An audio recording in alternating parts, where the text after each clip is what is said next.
Welcome to Psychology of Pilgrimage. In this episode, I am joined by Jack Gottlieb, who is the CEO of World Jewish Travel and the creator of HolylandTravel.ai. Jack, it's really nice to see you today and have a chance to speak with you about your long career within the travel and tourism industry and about a new platform that you've developed that is drawing or has the potential to draw millions of pilgrims to Israel. And of course, this is right up my alley. And you're utilizing an AI interface, which I want to talk to you about. But probably first things first, how did you get involved in travel and also how did you get involved in travel and tourism in the Israel market? Yeah. Well, first, let me answer the question about how I got involved in travel. Um, I was interested in Jewish travel up till now, and I've spent about 5 to 10 years, and I've been uh, involved in cultural diplomacy, as I'll soon explain to you. But my initial interest was piqued by my desire to do roots trips. My mother's from Belarus and my father's from Ukraine.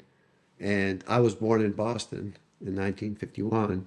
And so the same year that they came, from the DP camps of Germany. So, uh, I was really interested in seeing, where they came from, how they grew up, what was it like now, was there anything left?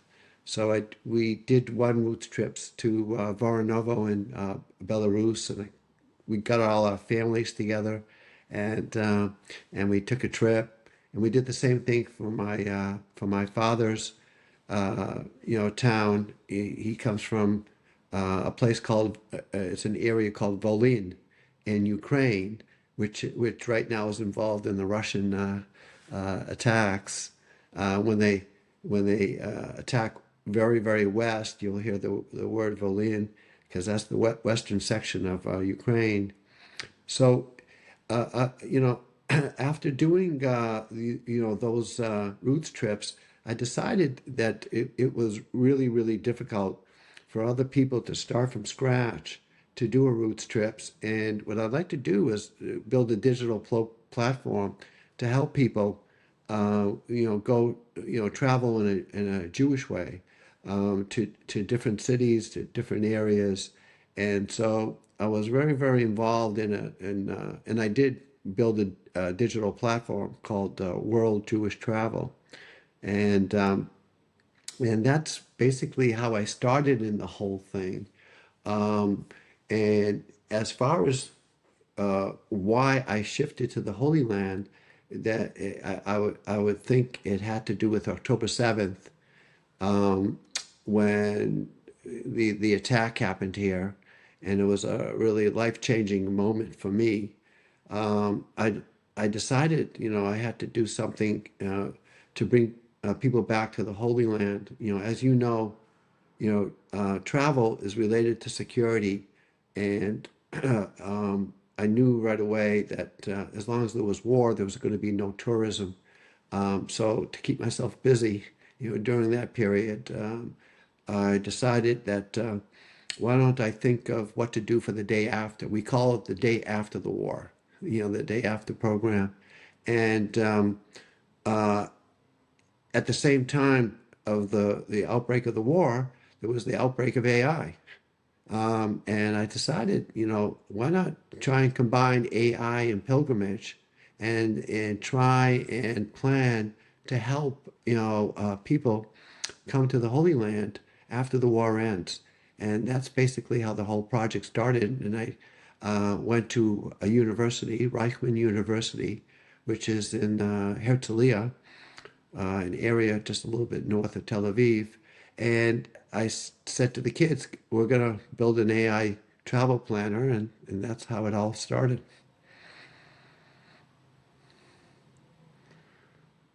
I had an opportunity to click around the site a bit, and I thought it would be really interesting, particularly for people viewing this podcast, to be able to see the site, you've got a couple of promotional videos. And so we're going to view one of those videos and then talk about the components of the site that are previewed in the videos as a way to kind of launch into the conversation about why this is such an innovative platform and how it may lead to an increase in travelers and pilgrims coming to the Holy Land. Yeah, what we're going to see now is a 3.5 minute video that takes you through the main components, of the website, and just to let people know that we're building a whole ecosystem here, so that there's going to be a website, there's going to be a Apple app, an Android app, and we're going to have a ChatGPT app, and so that people, no matter which way they would like to, to travel, or pre-travel, they can get access, to, one of these ways. HolylandTravel.ai helps travelers create meaningful pilgrimage journeys, personalized to their faith, time, and interests. The journey begins by choosing your destination. Next, select whether you're preparing in advance or already traveling. Pre-travel focuses on virtual exploration, with tours, blogs, and ebooks. For this journey, we'll move forward as if you're already traveling. You then select the dates of your visit, helping shape the journey around the time you'll be in the Holy Land. Next, you choose how long you want the itinerary to be, as well as adding your budget, helping shape the journey to fit your needs. Faith preferences guide which sites and themes are emphasized throughout the journey. You can also select what inspires you, such as holidays, events, helping tailor the journey even further. Within moments, a complete pilgrimage journey is generated. Each journey is organized day by day, with sites, hotels, and restaurants thoughtfully connected into a cohesive route shaped by your time and preferences. By selecting Discover More, travelers can explore additional information and details for each stop along the way. You can then save your journey and give it a personalized name. By selecting My Journeys, you can return to it at any time, making it easy to prepare, revisit, or share. Once saved, you can select locations to open and save directly in Google Maps, creating a clear, structured route. Alongside your itinerary, a video preview is generated, bringing the experience to life before you arrive.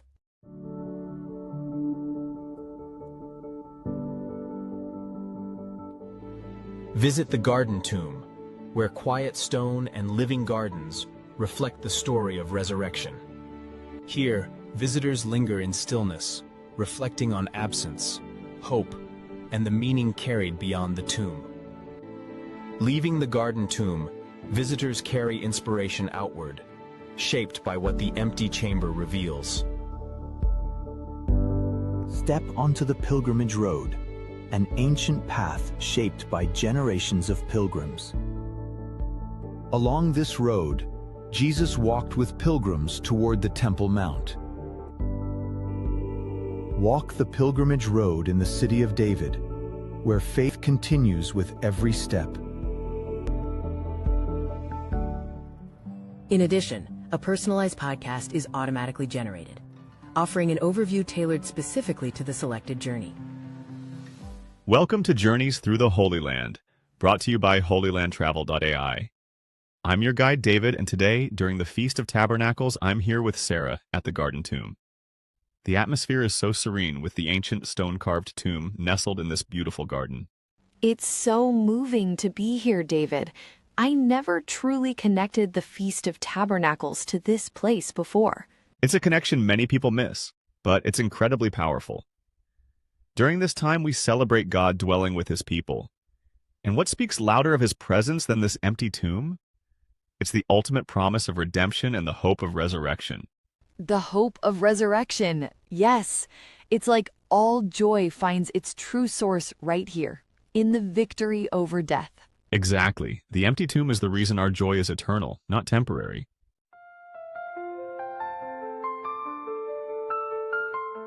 This has been Journeys Through the Holy Land. Until next time, let HolylandTravel.ai guide your journey. Prepare the journey. Experience the Holy Land. Brought to you by HolylandTravel.ai. This is quite an ambitious project where you're bringing Yes. together mapping with podcasts, with ebooks, with itineraries. What have I missed? Personalized Videos. videos. Yeah. And is the intended goal, I mean, I think I heard you say the intended goal is to draw people to visit the Holy Land, but the site is set up so that people can have a virtual experience regardless of actually making a visit, Right. right? Yes, absolutely. So, as far as that's concerned, what the intent is, of course, we've had, 2 years of Corona and 2 years of war. What we're trying to do, and of course, as I told you, we just had an event actually 2 days ago. Ambassador Mike Huckabee gave the keynote at the event when we did the official launch.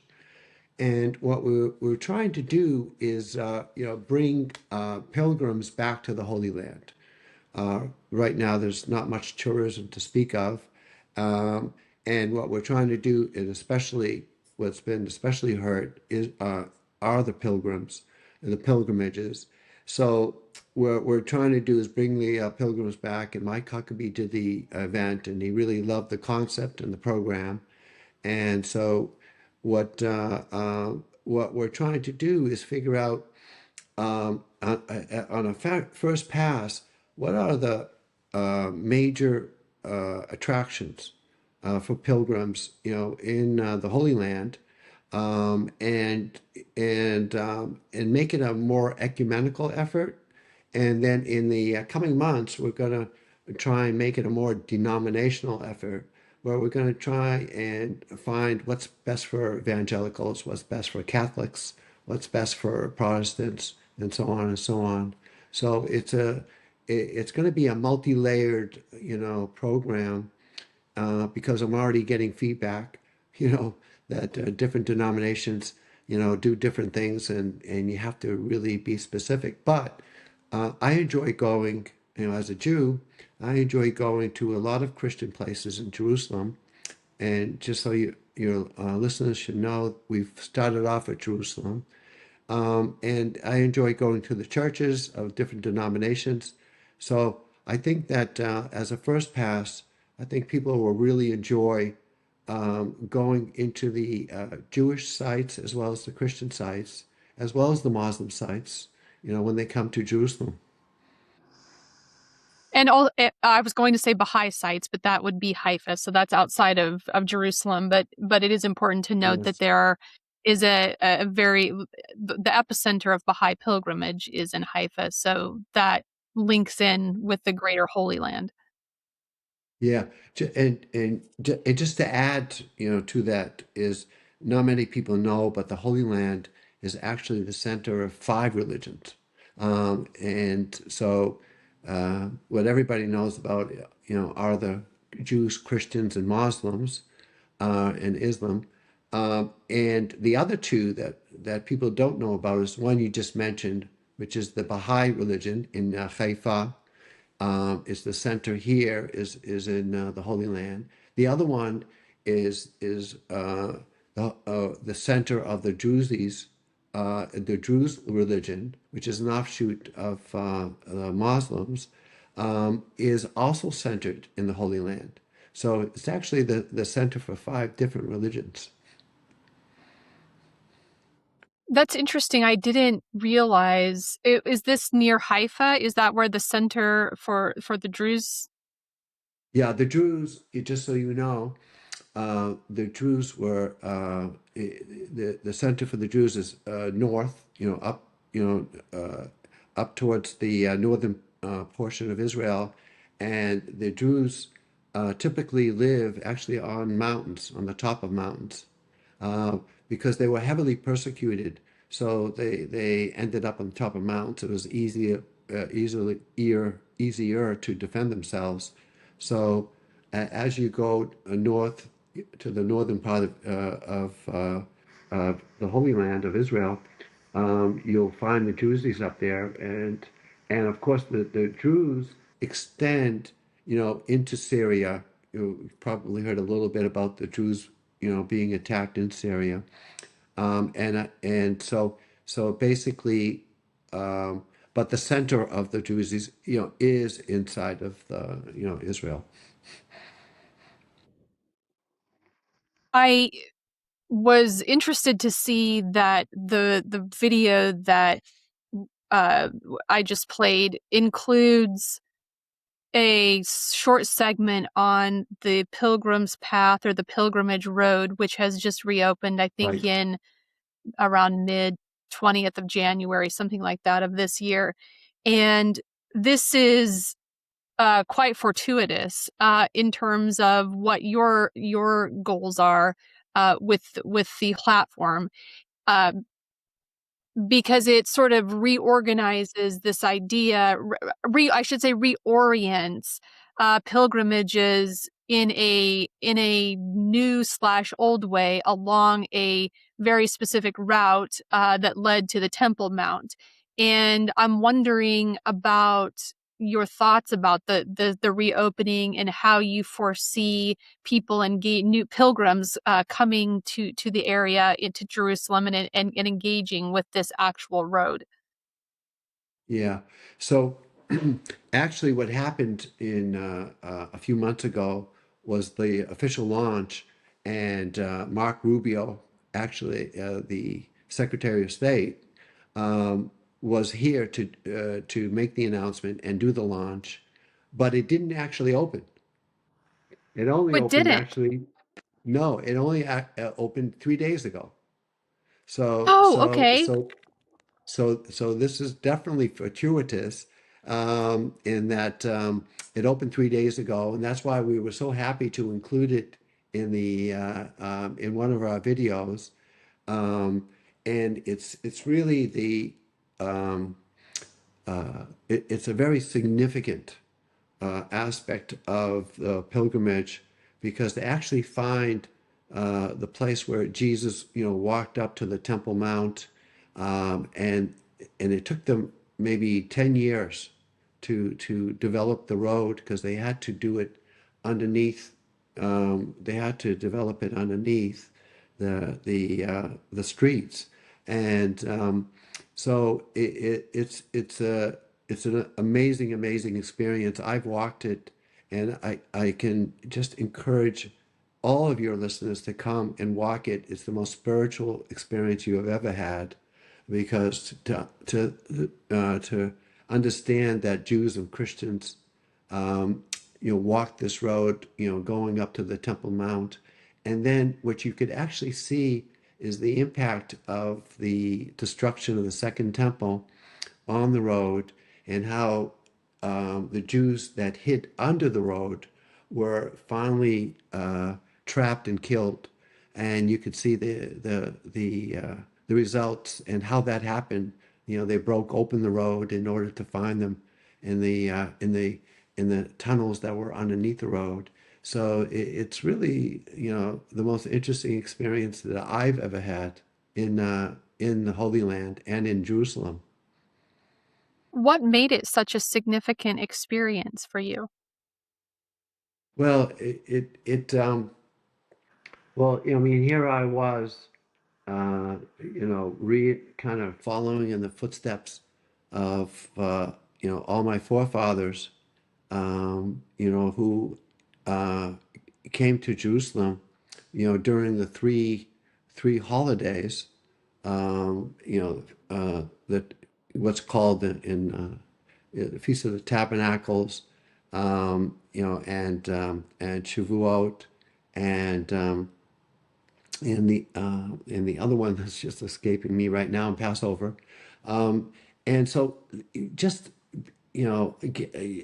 understanding what it's like to walk up to the Temple Mount, uh, it was incredible. I mean, obviously in those days, there were no trains, there were no transportation. The whole idea was the journey, usually the destination, is when you is the journey. And they, like when Jesus did it, he would walk or go on a donkey or walk along a donkey from the Galilee all along what's now Route 90 or Route 60, and then as you go along, it was a collective experience. You would stay in towns, and then people would join the pilgrimage as they made their way towards, Jerusalem. So it would get larger and larger, and then at every stop, there was a community outpouring of helping the pilgrims with lodging and food, and so just to go through, that experience, and it just made me understand the importance of of the of not only the destination, but the journey to the destination, which is really the whole idea of a pilgrimage. That was going to be my next question for you. I think you are highlighting. Well, it's interesting to hear you speak about pilgrimage within Jewish history. Many people do not link pilgrimages with Judaism, when in fact pilgrimages were at the heart of Jewish life cycle events and holidays. As you mentioned, the three holidays were tied to pilgrimages. Linda Davidson and David Gottlieb wrote about this in their text "Pilgrimage and the Jews." But I do want to highlight that this is an important part of Jewish history, is the practice of pilgrimage, and so what you're describing is a road that existed on which or through which pilgrims were traveling to the temple, and there was a very strong infrastructure that was in place to house and feed pilgrims and to ensure their safety, and to collect, I think, taxes along the way, if I'm remembering my history correctly. Um, and actually, I'm thinking of a chapter that was in my anthology, Multidisciplinary Perspectives on Pilgrimage. One of the chapter authors, Bruce McDonald, talked about these pilgrimages as kind of forming the beginning of what we now know as public administration, because of the infrastructure that existed within the Jewish communities at that time. So I can imagine that it would be so profound to be walking on the actual road. I've been to Israel, and seeing people follow the Via Dolorosa is interesting to me, because the pathway exists many layers on top of where it actually was, but it doesn't necessarily change the meaning for people who are visiting the stations. But this is entirely different, because it's the actual road where people were walking millennia ago. Yeah, and it's yeah, it's so important to conceptualize it that way, that the road itself has meaning, and the I'm talking about the pilgrimage road, and also there's a road that came from the Galilee, that hooked up into that road.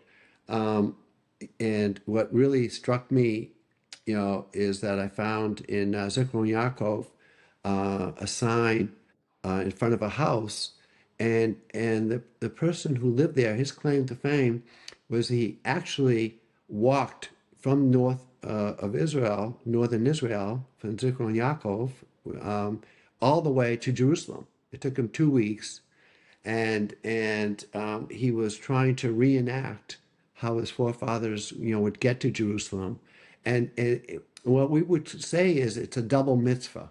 it's you're fulfilling the commandment not only to get to Jerusalem, but you actually walk to Jerusalem. He didn't take a train, he didn't take a bus or anything. And what was amazing is that he actually walked back. So it took him 2 weeks to get there and another 2 weeks to get back. And he fulfilled the commandment in the true sense of the word, because in Hebrew, it's called a Shlosh Regalim. It's the 3 holidays, and the word for the holiday is Reish Gimel Lamed, which means a leg, which means walking. So by definition, the holiday is supposed to be a walking holiday. I didn't know that. That is such an interesting connection. Um, do you foresee these groups of pilgrims that will be coming back to the Holy Land? Do you see them engaging more in walking? I mean, clearly people are walking to different sites. Do you think they're going to traverse large areas of terrain through walking? Uh, well, the Pilgrimage Road is a I know. I think it's a half a kilometer long. So, by necessity, they'll have to walk that, and and you need a guide to kind of explain to you what exactly you're seeing, because you mentioned before that there were certainly things happening along the road, and I think Jesus described all kinds of experiences when he was coming to the Temple Mount. But inside the road itself, you could see it had a retail actually quality to it, and they've reimagined it when you walk it, that people were selling you, hawking their wares on both sides of the road as you were walking this road up to the Temple Mount.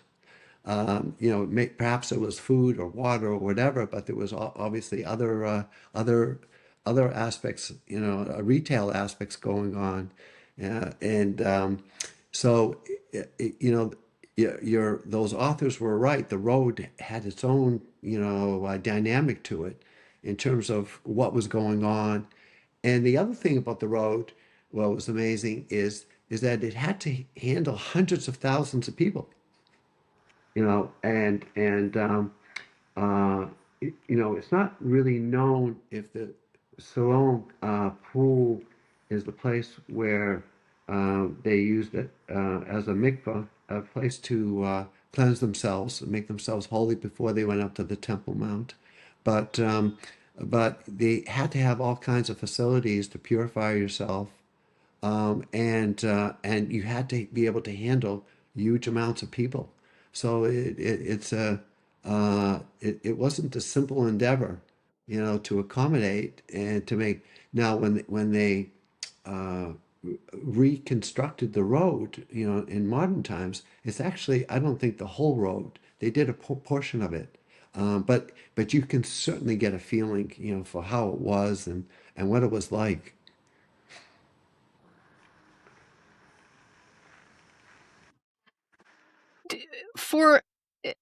For a person who is interested in utilizing the platform, um, well, I'll use myself. I went to the site. I actually toggled. I walked through the steps for both a Christian and a Jewish pilgrimage. I heard King David as my guide, which will resonate with both audiences. And then I was able to hear information about the sites, as we heard in the video. Will this information change depending on who is engaging with it, or is it the same information for everyone who reaches a certain point in the, like, kind of the flow chart? Yeah.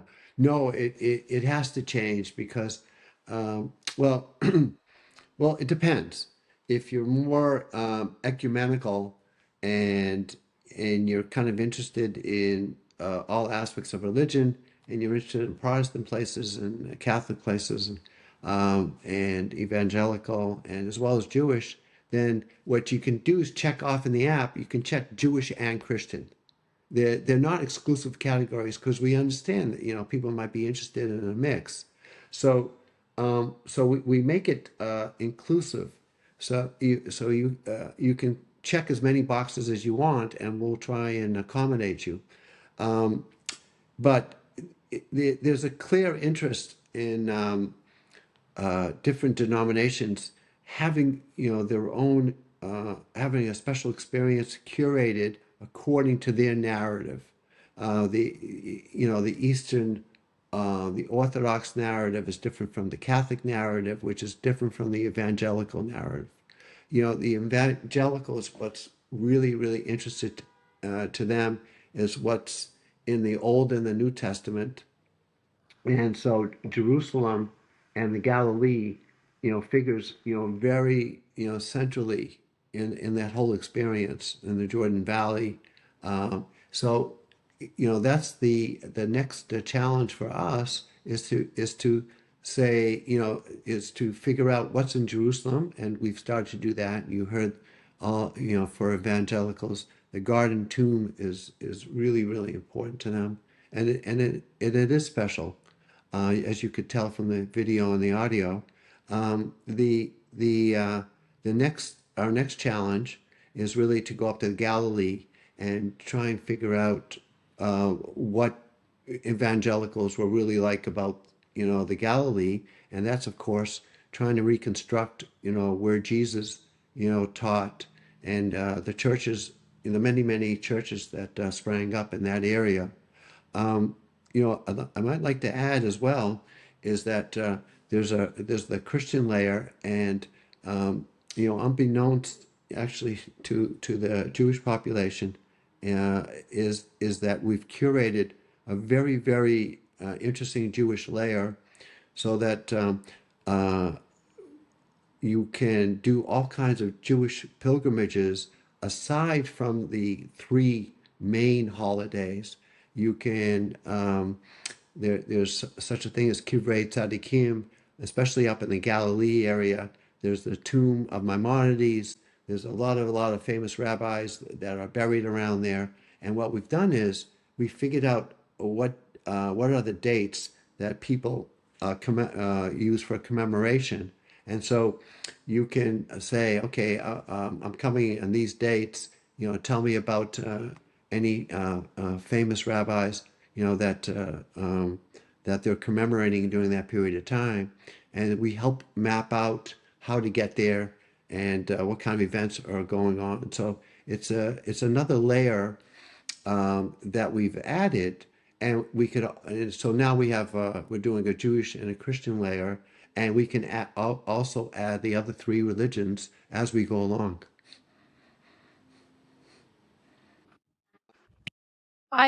I wonder about, this is not unique to Holy Land Travel or to what you're doing. It is a broader question around group travel in particular. When groups go on pilgrimages together, I often wonder if there is a profound encounter with the other, or whether these pilgrimages reinforce the group identity and it's sort of insular, where people are kind of bouncing around in their pre-pilgrimage worldview. And I wonder how you've thought about that, and whether you have additional thoughts on how people may have an encounter that makes them uncomfortable. Yeah. Well, actually, to tell you the truth, what we've been trying to do is figure out exactly what you're describing, in terms of how do we maximize their comfort level.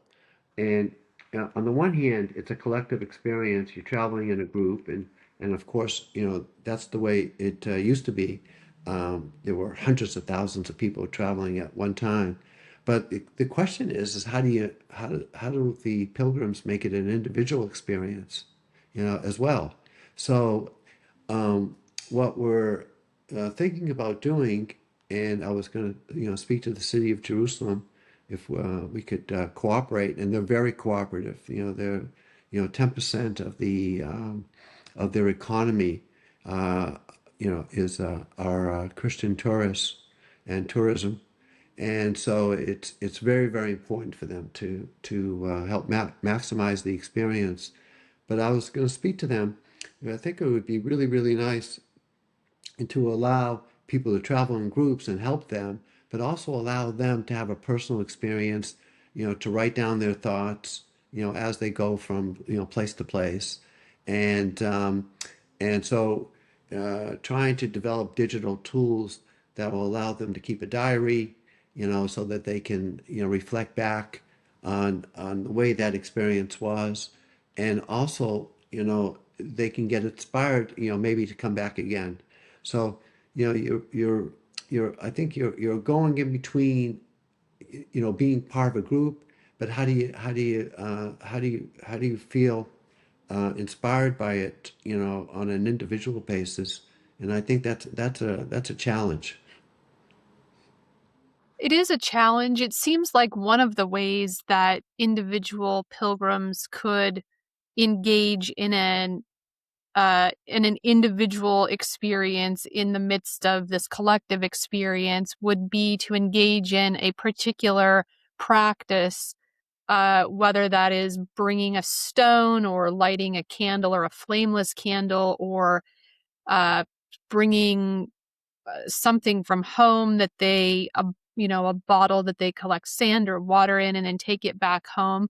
It seems like this inner individual transformation that I think is a part of pilgrimage happens because of these practices that individual pilgrims engage in.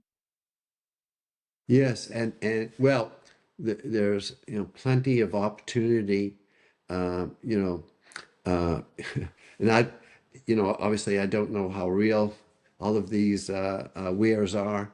People sell holy sand and holy stones and holy water, and Yes. there's plenty of opportunity to take something back with you, and I think that that's really important, because. Um, then you've actually have something, and to tell you the truth, as you go along the pilgrimage road, you'll see people pick up sand and pick up pebbles, and actually when you're in the tunnels underneath, Jerusalem, you'll see people take out a little stone.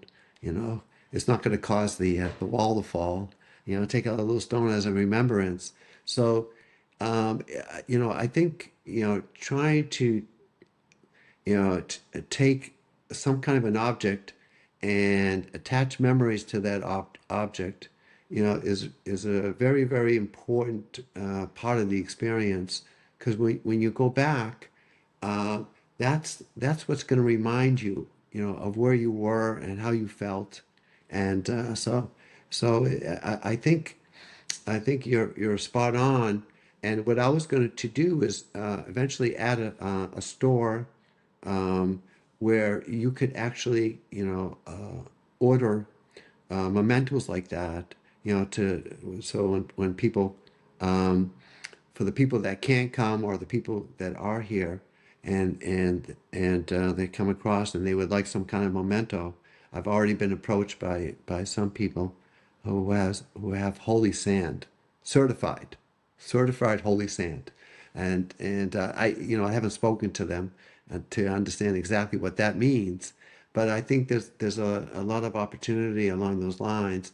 I mean, obviously, one of the most significant artifacts in Jerusalem is the Jerusalem cross. And that's, obviously more, I think, as a Catholic entity artifact, but it's a cross that's very specific to the Jerusalem, and you'll see it also in the Orthodox world. it's a cross with four crosses, and there's all kinds of mementos that you can buy, that you can take back with you. It could be smaller crosses to wear around your neck, but the Jerusalem cross is certainly, one of the most distinctive artifacts, that you could get, in Jerusalem and in the Holy Land. Started it's very small at this point, collecting pilgrimage medals, particularly that are related to military or war-related pilgrimages. But in looking for these types of medals in online auctions, I have discovered a number of Holy Land medals for pilgrimages that I think the oldest one was probably mid 19th century. So these medals, I think, would be interesting also because they're engraved with the date, or there's a ribbon on them that indicates the date of the pilgrimage or the group that the pilgrims were traveling with, like the Knights of Columbus, for example, or other uh, Order of St. John, groups like this. And so those were clearly issued by the group, like this kind of umbrella group under which the pilgrims were traveling. But I think that it would be that seems like it would have been a significant souvenir for the pilgrim. Right. So, so what we're talking about is some kind of memory, right? Yeah. And that memory can take shape in different ways. The When you go into Jerusalem, you'll see engravings or markings of people, putting down their names and their dates, in the stone itself, as a way of memorializing, their being there. Another way, another classic way, was to get a tattoo. And there's actually, Yeah. in the Christian Quarter, there's a tattoo, I guess you would call it parlor, that's been operating since I think 1850 or something. And then you could go in there and you can pick a pilgrimage tattoo and get the tattoo done. And that's a way, of and of course tattoos was a classic way of uh, remembering what you did and when you did it, when you came to Jerusalem.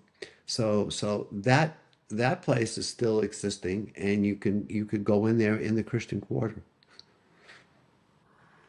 I think I just saw an article about this. The it's a is it an Armenian family that owns Yeah, the tattoo parlor? yeah, Yeah. yeah. I think so. I don't know all the details of the family, but I've been to the location, and it's been around for a long time.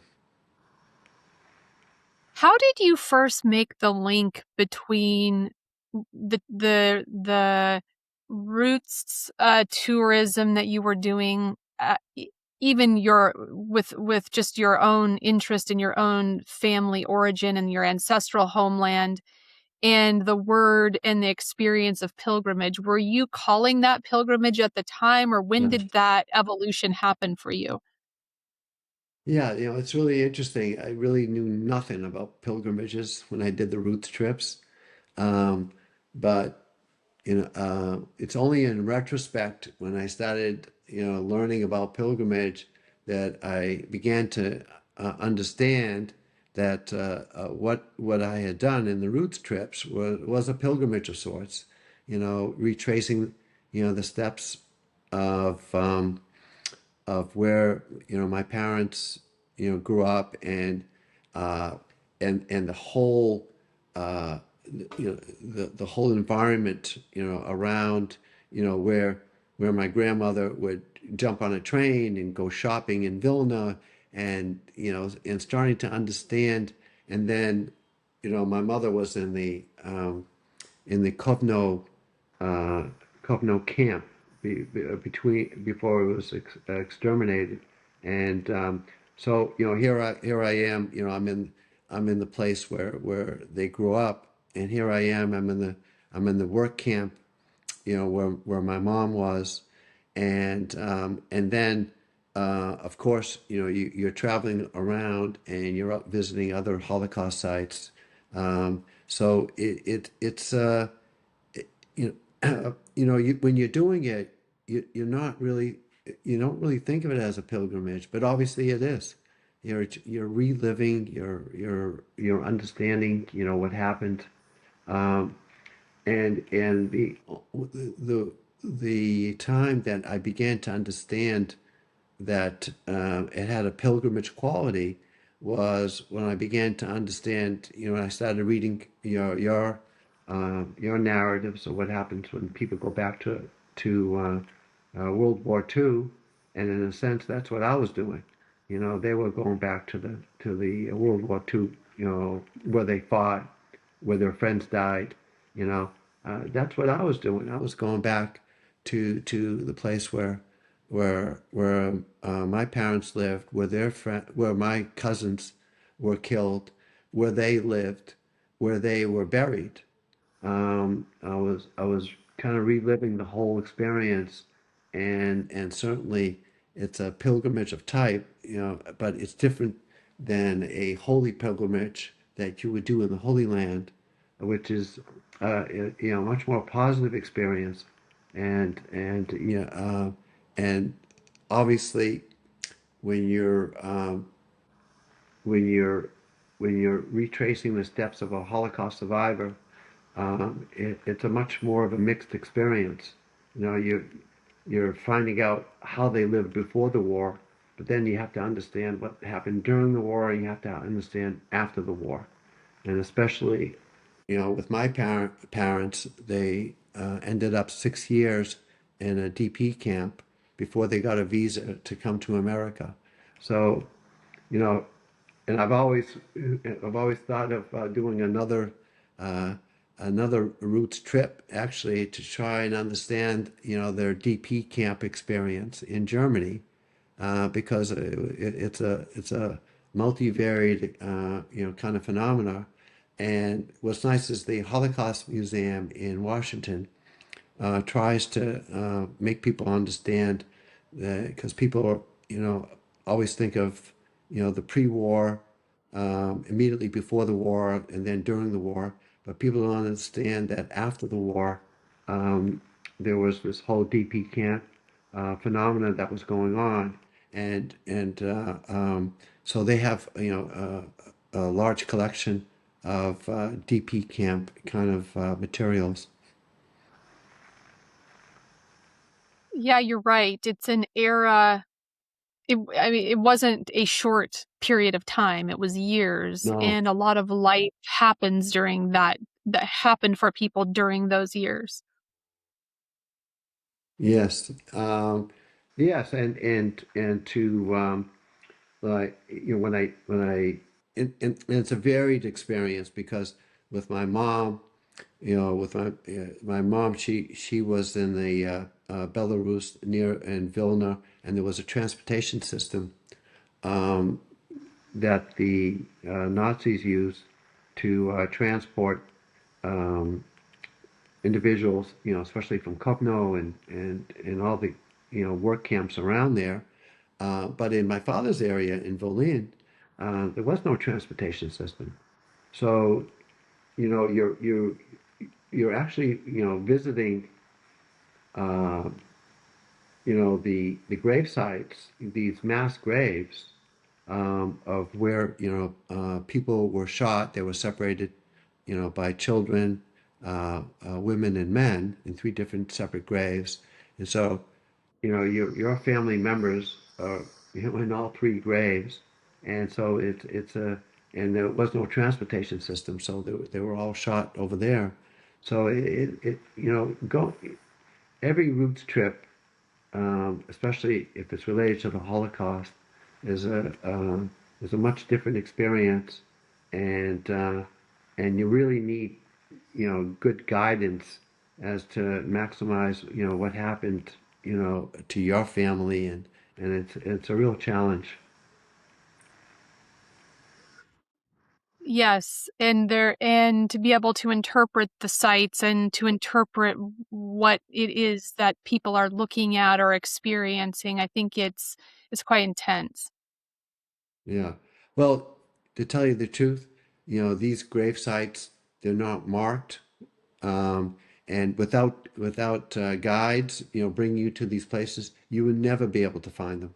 You know, and Yes. you know, and sometimes you wouldn't even understand where you were. Speaking of gravesite, my uncle died in February 2nd, 1945, in the Battle of Königsberg, and my cousin, his son, Meyer Gottlieb,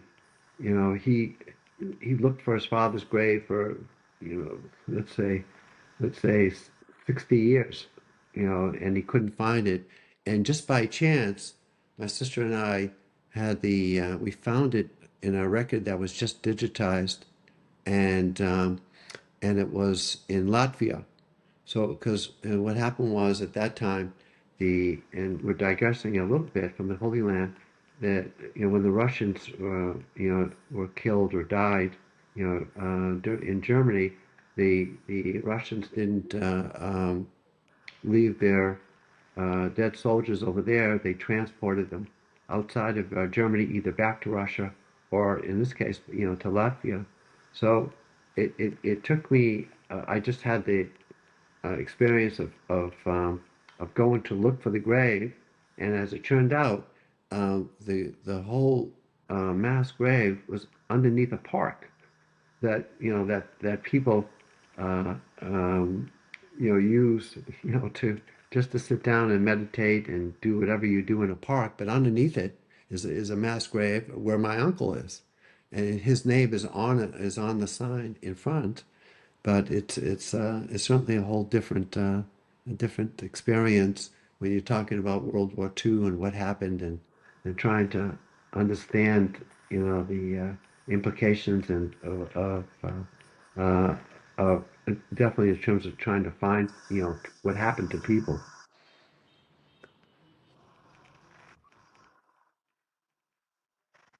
I think that you said it's a digression, but in my mind, these elements are quite connected in terms of the fact that you have had a personal experience and trying to find places that were significant to your family and to recreate kind of a way of seeing the world before this mass atrocity, and visiting the places where you have family connections and historical connections and religious connections, to me, is quite connected to what you're doing now with the Holy Land. I mean, on the surface of it, it's connected because you're Jewish, and those two things are connected. But I think there are some deeper connections in terms of how you view landscapes and how you view how people interact with those landscapes and the communities that form around place and the meanings of place. Places are they're specific, and but they have different meanings depending on who is visiting and who is engaging. Yeah, yeah. I just want to tell you, you're absolutely right. To me, it's a continuum of what happened in Europe when I traveled around Europe, and then finally when I made the switch, to the Holy Land. You know, I, it definitely was different, but here I was investigating, sites and events, and which was what I was doing, in Europe, and what you know when we curated Europe, it really helped me, give me a background on how to curate, for the traveler, and in this case, it's going to be for the pilgrim. is that you need to understand the geography, and so to do it in a geographic way, but you also need to do it in a thematic way. What we were, during when we curated Europe, we had a lot of different themes as to what might be important to people, and that's the same case with the Holy Land. Uh, and the most important theme in terms of the Holy Land, in terms of what we did, is that usually when you travel, it's usually site driven, but when you're traveling in the Holy Land, it's event driven. So you'd have that's what's so unique about the Holy Land Travel.ai. It has a built-in calendar. It has a calendar of what holidays and what memorial days and what commemoration days are occurring for the whole year. So that when the first thing that you do is you put in when are you traveling. So I can match up your interests with what events and what holidays and what commemoration days are actually happening during that period. Very, very few, pieces of software can do that because they don't have an intrinsic event calendar. So, and that's something that actually we had learned when we were curating Europe.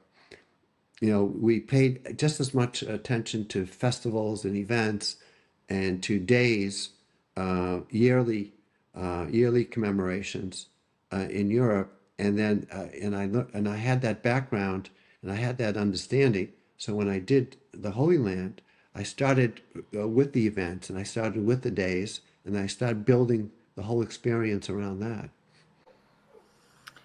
I I want to ask you about the use of AI. I mean, any conversation and pretty much in any sector of society right now is focused on AI this and responsible AI use. And are we losing touch with our humanity because of the use of AI? And you have clearly embraced it. I'd love to hear about some of the internal conversations that you and your team have had around how to use AI in a specific way. Yeah. Well, that's a good question because, people would come to us and they would say, listen, there's not much of a need, you know, uh, people travel in groups and then the itineraries are set out and there's a pastor or a guide, explaining the whole experience. So, what are they going to get, through your software?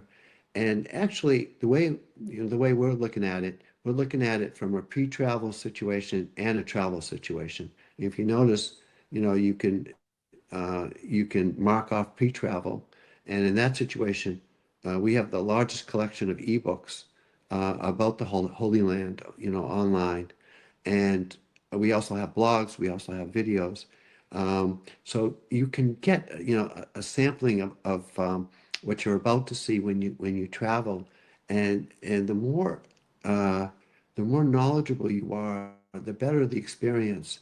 Um, but what most people don't know is that only about 65% of the pilgrims, travel in groups. There's that other 35%, about approximately, that they just get out of their, get off their couch, order a plane ticket, jump on a plane, come to the Holy Land, and here they are, they need guidance and they need to understand what they're going to do. So that's where the travel mode of HolylandTravel.ai really, really helps them. They can envision uh, where they can go. They can get a better idea what they're about to see through the podcast. They can get an idea, an audio version of what's going on. And the Google Maps component is really, really important. Let's say somebody was in Jerusalem and they only have 2 hours or 3 hours, then immediately you go into HolylandTravel.ai, you say, I have 2 hours. It gives you 4 or 5 places. It drops it into your Google Maps. You drop it into your personal lists, um, and you're off to see the places. So within a very quickly, you can set up do a trip. So as far as responsible AI and trustworthy AI, which is really what it comes down to, is that you know, I think that especially if you travel in a group but before you travel, you're trying to get, a little bit of an experience. I think that that's where HolylandTravel.ai really helps. And if you travel by yourself, you get a chance to map out, uh, what are the best things to do within that short period of time that you're going to be here. So I think that the AI really expedites and enhances the experience, as opposed to disturbs it. Mm-hmm. I'm one of those 35%. Unless I'm leading a pilgrimage or a tour, I like to travel outside of group travel. I don't, group travel does not appeal to me. And again, unless I'm, a part in some way of facilitating something that's happening with the group. And so, as you're describing a scenario about having a few hours before departure, or I think that would be really helpful.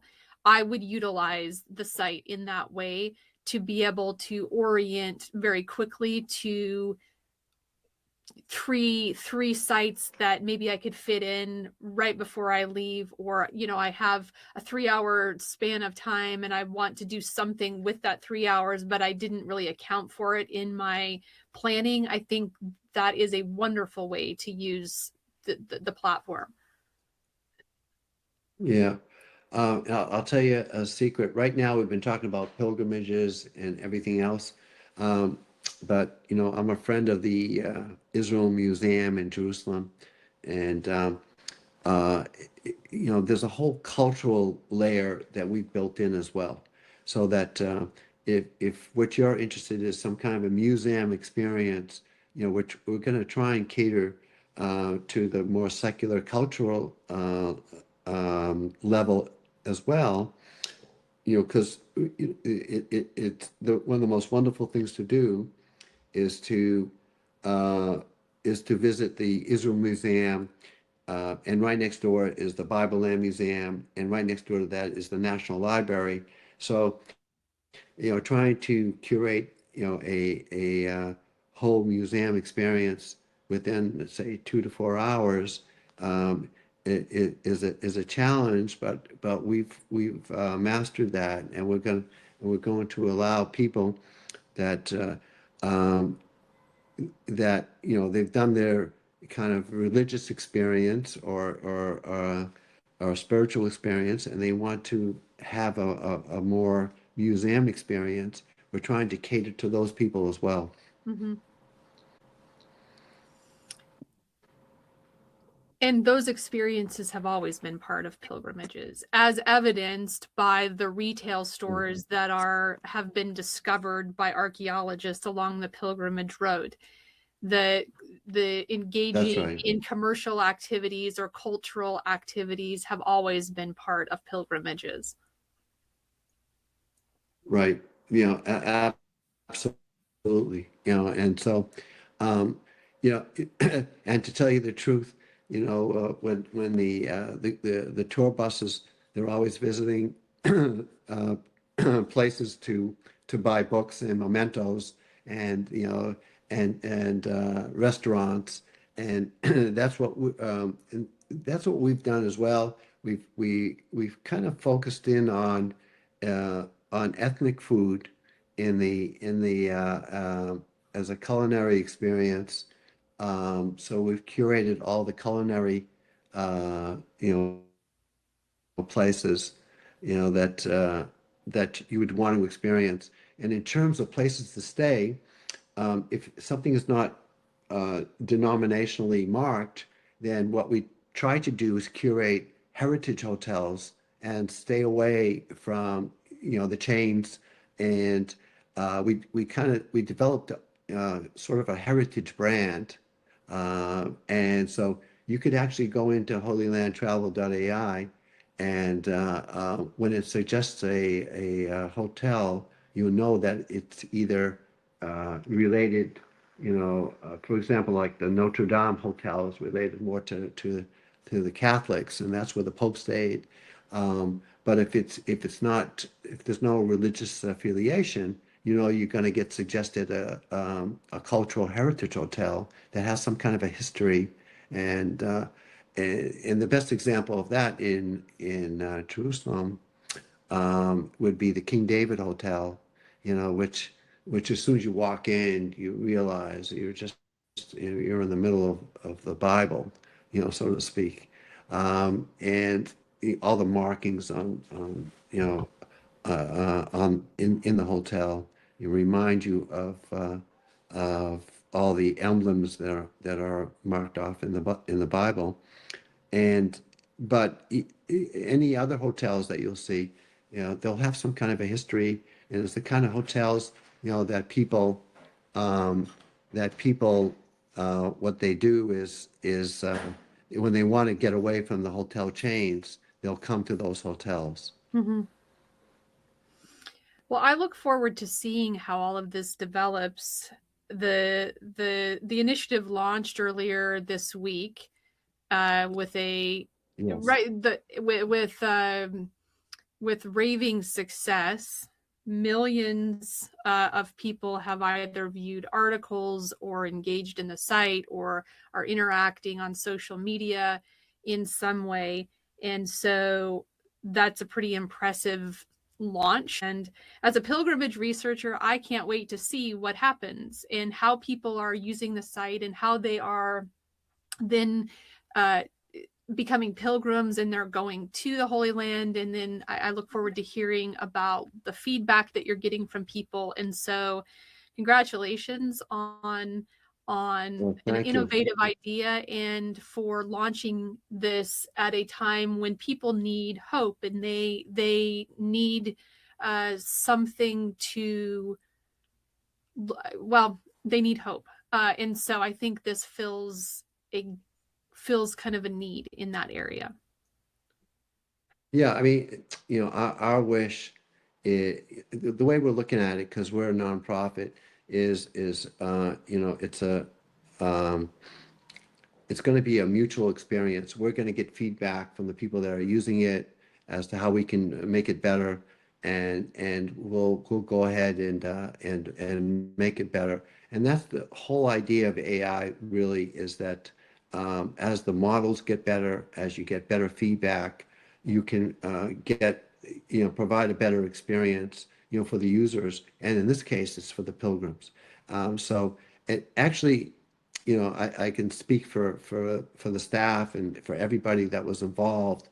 There were, developers in Ukraine and consultants from Spain and sometimes and from France. There were university students. Everybody is very excited, to partake and participate in this whole thing, because we think that helping bring people to the Holy Land might help in bringing peace and prosperity, to the whole area. The more people meet each other, the more they understand each other and understand the humanity and what could be achieved. Very well said. That's why I keep doing pilgrimage research, because I think exactly the same way that I think pilgrimages connect people. They connect us to our ancestors. They connect us to our lands. They connect us to ideas that maybe we didn't consider before. And so I agree with you. Thank you so much for taking the time. Especially, yeah. Thank you so much too for inviting me. And the Middle East is a tricky place, and I'm so happy to provide some insights.